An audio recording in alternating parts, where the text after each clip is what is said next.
மதுரையில் முருக மாநாடு சிறப்பாக நடைபெற்றது. மாநாடு நடைபெற்றதும் அங்குள்ள சேர்களை, குப்பைகளை, இது மாநாடு மாதிரியே இல்லை, மோடி ஆரம்பித்த தூய்மை திட்டத்தின் மாதிரி இருந்துச்சு. நீட்டாக இருந்துச்சு. மாநாடு முடிவும் அந்த சேரெலாம் எடுத்து வச்சு எல்லாம் பண்ணியே சூப்பராக இருந்துச்சு. அதாவது இந்த மாநாடு உங்களுக்கு என்ன கற்றுக் கொடுத்துருக்கு நல்லா தெரியுதா? அதாவது மன்னர்கள் ஆட்சி செஞ்சார்கள். மன்னர்கள் ஆட்சி செய்யல நிறையா கோயிலை கட்டி வச்சுட்டு போயிட்டாங்க.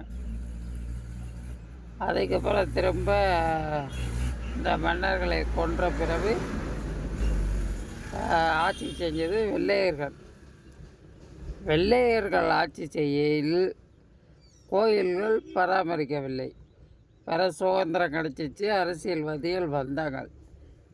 அரசியல்வாதிகள் வந்த பிறகு இந்த 60-70 ஆண்டுகாலமாக தமிழகத்தை ஆண்டது யாருன்னு கேட்டிங்கன்னா திராவிட மாடர்கள், திராவிட அரசியல்கள் 60 ஆண்டு காலமாக ஆண்டதை நான் சொல்லுவேன்.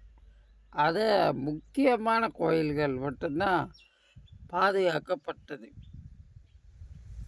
முக்கியமான கோயில் தான், பெரிய பெரிய கோயில் பாதுகாக்கப்பட்டது. சில கோயில்கள் பூட்டி கிடந்தது. நம்ம சொன்னார்ல பவன் கல்யாண் முதலமைச்சர் கூட சொன்னார் அந்த மாநாட்டில், மீனாட்சி அம்மன் கோயில் பூட்டி கிடந்திருக்கு விளக்கெரியாமல், அதெல்லாம் சொன்னார் பார்த்தீங்களா?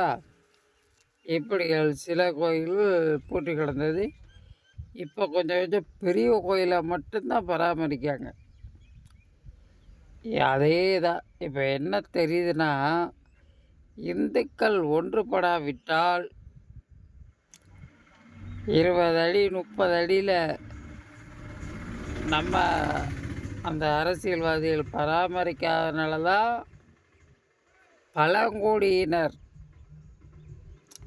மன்னர் காலத்தில் இருந்திருப்பாங்கல்ல, அந்த பழங்குடியினர் இப்போ பொருட்களை கீழடியில் கண்டுபிடிக்கப்பட்டது. எப்படி? கீழடியில் 30, 40, 60 அடியில் கீழடியில் கீழடியில் கண்டுபிடிச்சிருக்கு. இதுக்கு பராமரிப்பு இல்லாததால். அதே மாதிரி தான் இந்துக்களை இந்த அரசியல்வாதிகள் எதிர்த்து கொண்டே இருந்தால் நமது கோயில் நாளைக்கு கீழடியில் இருக்கும். இப்போயே பாதி கோயில் அந்த அன்பே சிவம் அவர் பார்த்தீங்கல்ல, பெரிய பெரிய கோயிலை தான் இவங்க பராமரிச்சுக்கிட்டு இருக்காங்க. அதில் விரத காசு எடுத்து அமைச்சர்கள், தான் அமைச்சர், அந்த மாதிரி இன்னும் எவ்வளவோ கோயில்கள் இருக்கின்றது. தஞ்சை பெரிய கோயில் இருக்குது, அதை முன்னால் தான் பராமரிச்சுக்கிட்டு இருக்காங்க. சுற்றுச்சுவர் ரொம்ப மோசமாக இருக்குது தஞ்சை பெரிய கோயில். தஞ்சை பெரிய கோயிலுக்கு பின்னாலேயும் சைட்லேயும் போய் பாருங்கள். தஞ்சை பெரிய கோயிலுக்குள்ளே உள்ளே போயிட்டு வந்துடுதியா, சுற்றுச்சுவர் இருக்கு பார்த்தீங்களா? தஞ்சை பெரிய கோயில் சுற்றுச்சுவர் ரொம்ப கவலைக்கிடமாக இருக்குது. அவ்வளோ மோசமாக இருக்குது. என்றைக்குனாலும் இடிஞ்சு விழுகலாம், அந்த நிலைமையில் இருக்குது. இப்படி ஒவ்வொரு கோயிலும் இன்னும் 100 ஆண்டுகள் கடந்து விட்டால் நம்ம முன்னோர்களுக்கு கீழடியெல்லாம் கிடைக்கும். எப்படி?